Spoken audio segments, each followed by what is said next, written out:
From Washington, D.C., this is Middle East Focus.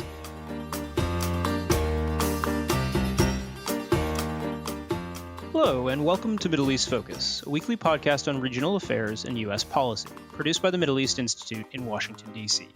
I'm Alistair Taylor, MEI's editorial director. On today's episode, we're going to be talking about Iraq. 10 months on from last October's elections, the country still does not have a new government and faces a deepening political crisis. Populist Shia cleric Farhad Alaaldin has been a central player in this drama. After his party won the most seats in the October elections, he tried but failed to form a majority government with Kurdish and Sunni Arab parties that excluded the rival Shiite coordination framework. Frustrated by the resulting political deadlock, he asked his party's MPs to resign en masse in June. In July, his followers stormed and then occupied parliament to prevent the coordination framework from confirming a new prime minister and cabinet. Most recently, his supporters expanded their sit-in in Baghdad's Green Zone to include the country's Supreme Judicial Council and ramped up calls to dissolve parliament and hold early elections. You can subscribe to Middle East Focus on Spotify, Apple Podcasts, and other podcast providers. There's a lot to discuss on today's program, but thankfully we're joined by two great guests to help us make sense of things. Farhad Alaaldin and Robert Ford. Farhad is the chairman of the Iraq Advisory Council, a writer and commentator on Iraqi politics, and a former political advisor to a variety of Iraqi officials. Robert is a senior fellow at the Middle East Institute in the Yale-Jackson School of Global Affairs. He retired from the U.S. Foreign Service after serving as the ambassador to Syria and Algeria and the deputy ambassador to Iraq, among other roles. Farhad, Robert, welcome back to the program, and thank you both for joining us today. It's my pleasure to be with you. Thank you for hosting us again. Farhad, let's dive right in. What's the mood in Baghdad like right now, and what's your read on the current situation? I'm afraid the mood is pretty bleak, and the situation is the deadlock and impasse continues, and there is very little to no solution on the horizon. The political parties that used to get together and hammer out some sort of a solution for whatever the disputes might be are long gone, it seems, and there is no anyone who could play a mediator among them. So it is the same as we started for the past 10 months, and now, if anything, we are afraid that there would be even further escalation, as we saw the other day when the protesters went to the Judiciary Council building and almost staged a sit-in there, but then they withdrew. But it is unlikely now that they are going to solve the problem anytime soon. So I'm afraid it's not a good reading at all. Robert, I'm keen to get your thoughts here as well. This crisis seems to represent a fundamental challenge to the post-2003 Iraqi political system. Are you as pessimistic as Farhad is, or do you think there's a chance we might still see a resolution in the near term? Thank you, Alistair. And it's a pleasure to be with Farhad, who is one of the best observers and reporters of the Iraqi scene. I have a couple of thoughts. Number one, Iraq since 2004 has lurched from one crisis of government formation to another. And this is the most serious one, but it's not the first one. It's not the second one. This one is harder in a sense because one large bloc, the Shia bloc, has split into two quarreling armed factions, and the risk of violence, I think, is greater than it's been in a long time. But there are two things that I think still give a chance for a solution in the end, some kind of a negotiation. Number one, there's a lot of oil money because of world energy prices, and therefore there's a very large pie that can be divided among the Iraqi political forces if they can come to an agreement. Whereas if they fight, which they might, but if they fight, the risks of that oil pie being damaged or put at risk are greater. And so I think there's a financial incentive to all of the parties in the end to go back to some kind of a negotiated settlement. That's one. And number two, the quarrel is really within several different political blocs within the Shia Islamist community. And I don't think that the religious establishment in Najaf, which is important, wants to see them come to blows. I don't think they want to see militias belonging to Muqtada Sadr fighting militias from the coordination framework, loosely run by Nouri al-Maliki, although he's challenged.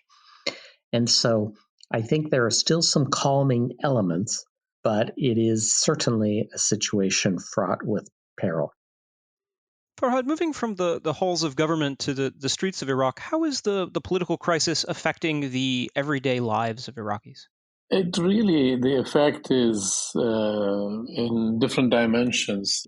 Ordinary Iraqis really don't care so much about what the quarrels of the political elite, and they pay very little attention to what's going on apart from what they see on the headlines.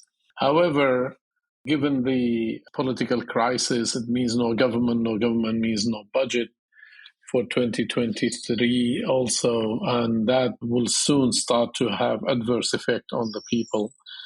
The effects that we see now is almost the entire market or the economy is on hold.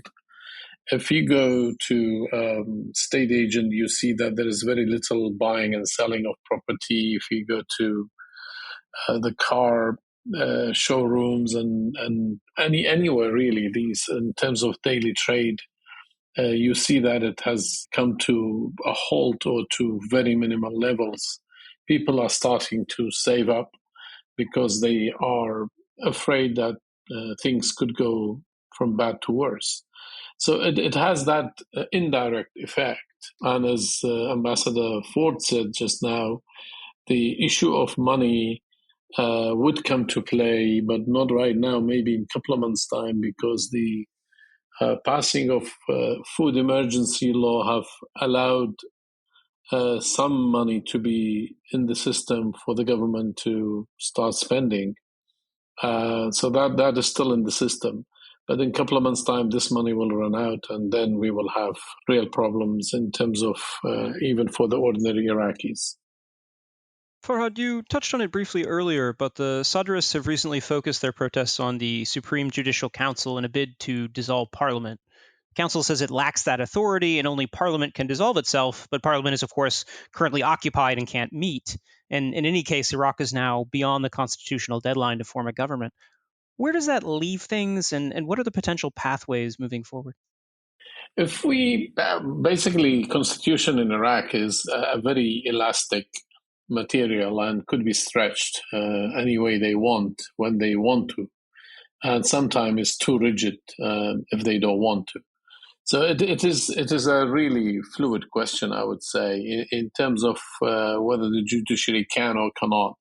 Obviously, if you read Article 64 of the Constitution, it's very clear that there's only two ways to dissolve Parliament, and one of them is by the 1/3 of the Parliament to ask for it, and there will be a majority vote, or the second one, which is the Council of Ministers submit a request and the President to agree on it. But given that we have a caretaker government and a caretaker president, so the second option is not an option. So we only left with the first option. And everybody knows that the current parliament is being in suspension now from 30th of July. And even if they want to, there is very little appetite for the parliamentarians to vote themselves out. Majority of the parliamentarian, and especially the independents, which is about 60 to 70 of them, have spent hard-earned cash and money to get to the parliament, and they don't see the quarrel between the Sadrists and the coordination framework to be their problem, really. So it is difficult to get that vote going. Now the coordination framework is working hard, and they say that they have gathered 180 signatures to hold parliament session somewhere in Baghdad. Obviously, the constitution and the parliament law allows the parliament to convene in a different location, not necessarily in the building that they occupy right now. If that goes ahead, then they can start to look at going back to work. So we will see in the next week or so whether that effort will result in anything or not. But at the end of the day, this is all academic. The real issue is that the deadlock and the impasse that we have now is as a result of the two main blocs failing to reach some sort of consensus, and each one insisting on what they want. Robert, building on what Farhad just said, where does that leave Muqtada al-Sadr? Has his gambit backfired, and where do you think he might go from here? So Sadr, I think, has made some tactical mistakes. Withdrawing his parliamentarians is strengthened the position of his rivals in the Iraqi parliament. They, in fact, got most of the seats that were reallocated after Sadr's parliamentarians withdrew. So they're actually stronger in the parliament than Sadr had faced before.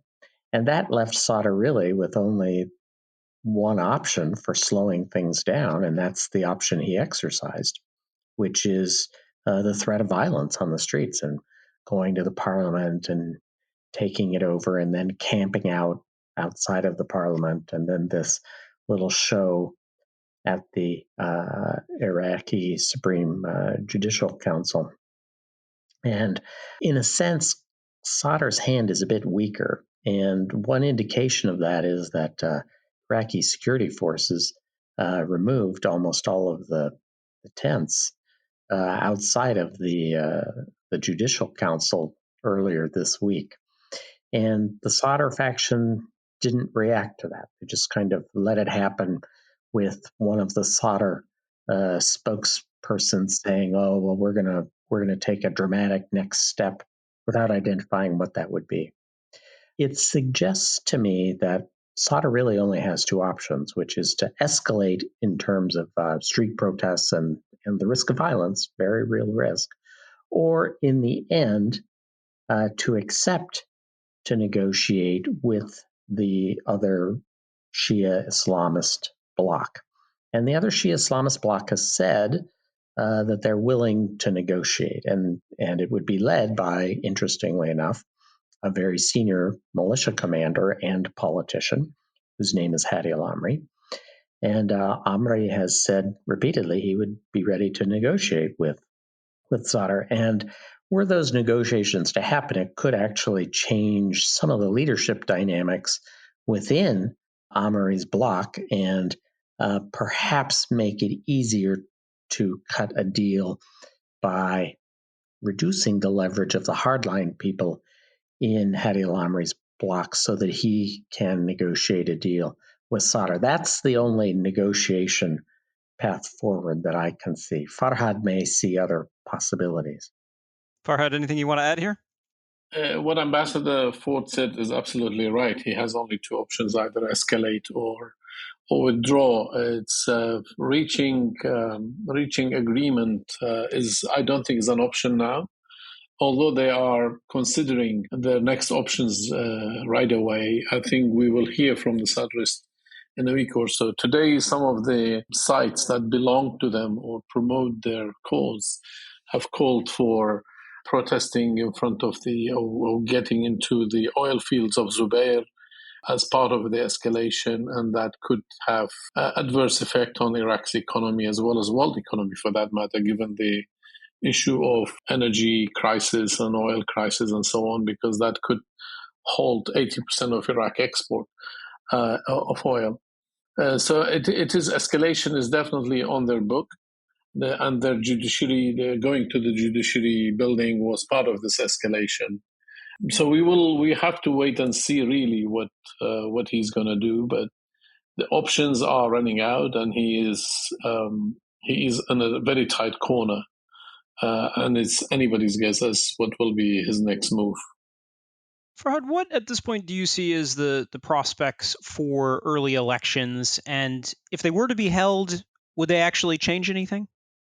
I don't believe we're going to have an early election anytime soon.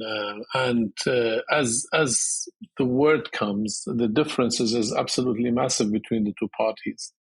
While Sadr is asking for an early election, But he doesn't want the parliament to sit at all. And he wants it run under the same government and the same election commission and using the same law, while the other parties flatly refuse to have this government running the election, as they have a lot of notes as what happened to the last one.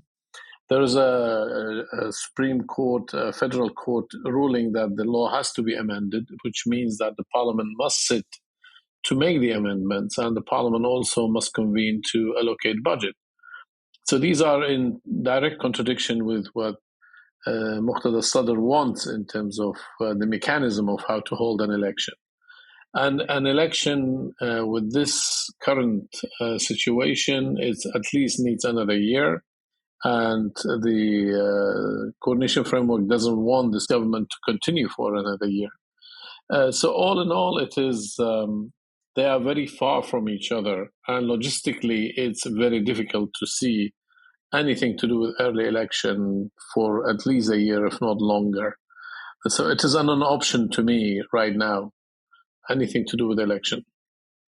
Robert, given that the parties are at loggerheads and the kind of prospects for potential escalation that you touched on earlier, I'm curious how worried you are about the potential for violence, especially considering that followers of the coordination framework have also been holding protests kind of in and around the same space, around the green zone, kind of raising concerns about the possibility of confrontation. So there is a real risk of violence, and although Iraq's had a lot of long, drawn-out negotiations to form cabinets, new governments in the past after elections, never has the threat of violence been so present as it is this time. As I said, there are reasons for restraint, and maybe here I need to talk a little bit more about the Shia camp, which is divided into these two blocks. The Shia Islamist camp. I want to make that clear. I'm talking about those elements of the Iraqi Shia community that are interested in political Islam, follow political Islamist path. So the religious authority in Najaf, Ayatollah Sistani and other clerics there in Najaf, have still a very strong standing in the Iraqi Shia community. And although they do not like to get so directly involved in politics most of the time, they also are very concerned about the risk of violence. This is a long-standing position of Najaf. When I worked in Iraq for 5 years after the American invasion, the religious establishment in Najaf consistently worked in an effort to reduce violence between Sunnis and Shia and among Shia themselves. And I don't think that position has changed, and this is a powerful force. And in fact, in 2004, the religious establishment in Najaf actually told Muqtada Sadr and his militia to withdraw from Najaf. There was fighting going on between American soldiers and Sadr's militia, and Sadr complied with the order from the religious authority, Ayatollah Sistani, to withdraw. It saved everyone from a huge battle in downtown Najaf. So they have a history of intervening to stop violence, and I think that is the last card. And were that card either taken away because of confusion in Najaf, or if the religious establishment decided not to play that card, then the risks for violence between the militias of Nouri al-Malik and Hadi al-Amri on one side and Muqtada Sadr on the other side, then the risks go way up. I'm still hoping for Najaf as the ultimate arbiter to stop violence, prevent violence, and push them to a negotiation. And I fully agree with what Farhad said, that it will be a difficult negotiation. I also have a sense that in the end, when Iraqis want to get to a deal, they will get to a deal, but it is a long and tortuous process. Farhad, I want to turn now to the potential role of outside actors in all of this. That's the other element that we haven't touched on. Both Iran and the U.S. seem to be taking a much more hands-off approach to the government formation process than they have in the past. How has that affected dynamics? Well, United States definitely have a hands-off approach, and they observe and they follow very closely as the development, and they engage all the political parties one way or another. But they do not do what they used to do in the past election and past government formations that we have seen. However, Iran is definitely not a hands-off. They do not only closely monitor, sometimes they do intervene, and they sit down with the different political parties and try to influence events. And we have seen, especially before the Sadr's withdrawal from parliament, they were very, very active, trying very hard to prevent the tripartite alliance to form a government without the coordination framework. However, after Sadr's withdrawal, they are taking a back seat and saying that they will leave matters to the Iraqis to take care of whatever that could happen, or whatever agreement they reach. Not having them, it's a new phenomena, I would say, and the Iraqi political parties are not used to it. They always had people coordinating between them in the past, especially where the Americans and the Iranians took sides, and they indirectly negotiated until they reached some sort of settlement. This is missing, and maybe this is one of the elements or the reasons that these political parties are unable to reach any sort of agreement. So it has, in a way, a negative effect, in my opinion, compared to the past. However, if we have a government now, then it will be an Iraqi government, and people cannot brand it as being pro-Western or pro-Eastern, so to speak. But we have to wait and see as what they will do, and so far they have not been doing a good job. Robert, I just want to get your thoughts here as well, following up on that. What if anything, do you think that the U.S. should do here? So we just had an article published earlier this week by David Schenker at the Washington Institute for Near East Policy. And David is a keen follower of events in Iraq, and he was the Trump administration's senior Middle East policy official at the Department of State. And David said the United States has been too distracted and detached from the government formation process in Iraq and should be more involved.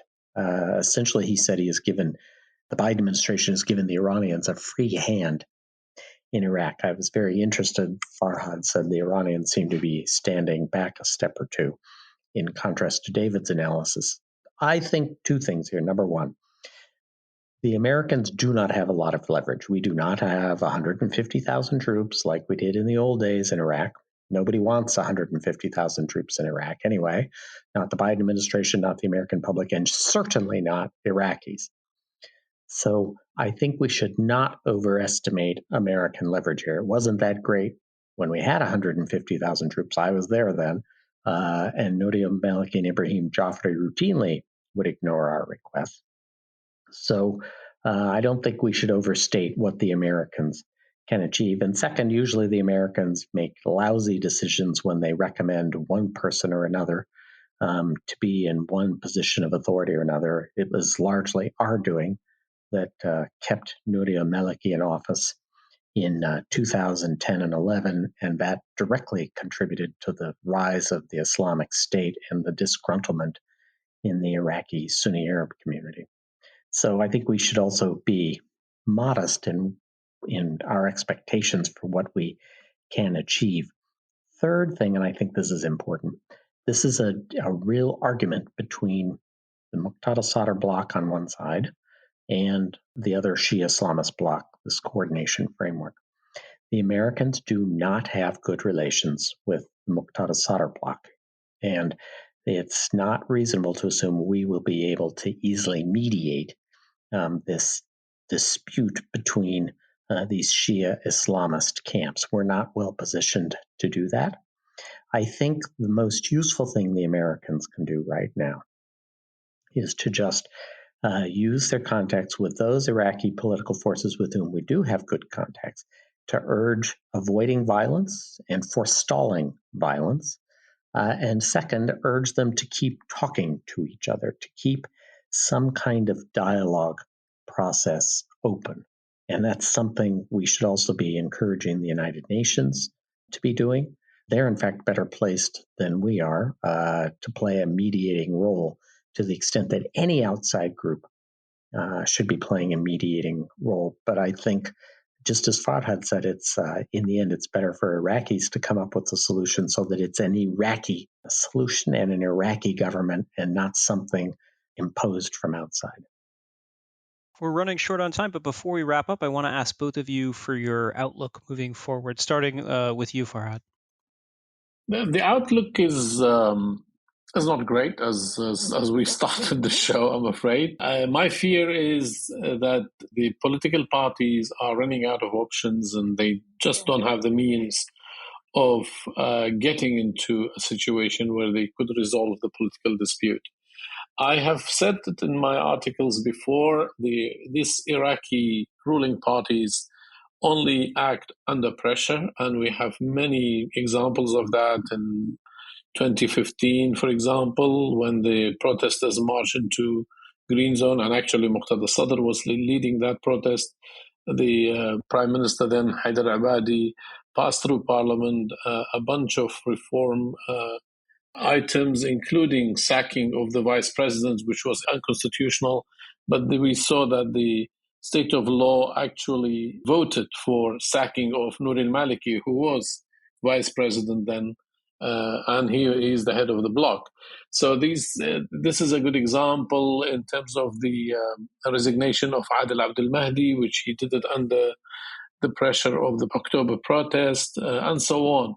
So this ruling elite only respond to pressure, and if there is this pressure could be internal or external. And another aspect is money and the funds. When they run out, they always sit down and find a way to resolve their differences. And this is coming to play probably in a couple of months' time. And once we are closer to the budget, remember, Iraq is a very rich country with its resources and the oil that it has and so on. And the oil price being at $100, there is money in abundance, and that money need to be looked at. So basically, that could be a reason for them to come together. So it could happen, but it's going to take time. And the immediate aftermath or short expectation now, it could get worse, given if this escalation continues and what we're hearing today becomes true, for them to blockade the oil fields or start protests in the governorates and become unrest there. Robert, you have the final word here. Where do you see things going from here, and what will you be watching particularly closely? I think Farhad had it exactly right, that they operate always under pressure, and they're masters at finding ways to pressure each other.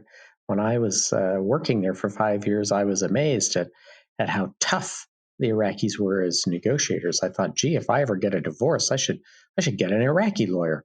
So this move that Farhad was just talking about, the oil fields and blockading the oil fields, is exactly the kind of pressure that I would expect someone like Muqtada Sadr and his bloc to try to get leverage, because their position is fundamentally weak. And so to me, the real question is, A, can violence be prevented and forestalled? I look to Najaf as the ultimate card for that. Ayatollah Sistani and the other senior religious clerics there.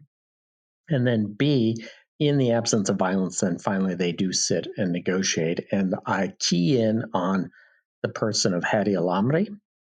I saw him negotiate during dark times in the worst of the fighting between the Sunni Arab community and the Shia Iraqi community.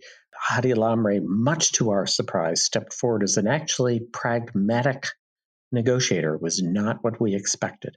And if he's now being put forward as a person to negotiate with Muqtada Sadr, I think that's interesting. I'm not saying it's going to succeed, but I can imagine that a process eventually might start. The Sadr people are extremely distrustful of allowing a different caretaker government and this parliament to go forward. So they'd actually have to negotiate a deal about a process before they could actually negotiate a deal about the personalities that would form a caretaker government. So it's an even more complicated negotiation. First, agree on the process, and then second, agree on how to actually staff and fill a government. It'll be long and it'll be drawn out. That's all we have time for today, but Farhad, Robert, thank you both very much for joining the program. Thank you for having us. Thank you, Alistair. That's all the time we have for this week. I want to thank our guests on today's program, as well as our listeners for tuning in, and our production team for their work on this week's episode. For the latest on MEI's coverage of Iraq, please visit our website at www.mei.edu. You can also follow MEI on Twitter, Instagram, Facebook, and YouTube, and subscribe to our email newsletters for the latest analysis and information about upcoming events. I'm Alistair Taylor. We will see all of you next week. This has been a presentation of the Middle East Institute. To support MEI's programs and podcasts, please donate at www.mei.edu. Thank you for your support.